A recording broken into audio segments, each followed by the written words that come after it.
আপনি এমএস ওয়ার্ডে বাংলা টাইপ করছেন, শুধুই এমজে ফন্ট ব্যবহার করে আপনার লেখার মধ্যে গুণ এবং ভাগ চিহ্ন ইনসার্ট করা প্রয়োজন। আপনি সিম্বল টুল ব্যবহার না করে, ইনসার্ট মেনুতে সিম্বল টুল রয়েছে আমরা জানি, এই সিম্বল টুল ব্যবহার না করে আপনার সময় নষ্ট না করে কিভাবে গুণ চিহ্ন এবং ভাগ চিহ্ন ইনসার্ট করবেন সেটাই দেখাবো এই ভিডিওতে।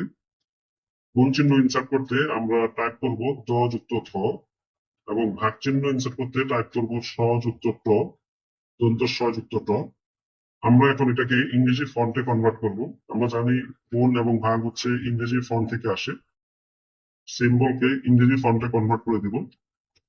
আমি ইংরেজি ফন্টে কনভার্ট করলাম, দেখতে পাচ্ছেন দ যুক্ত ধ হয়ে গেল গুণ চিহ্ন এবং দন্ত স যুক্ত ট হয়ে গেল ভাগ চিহ্ন।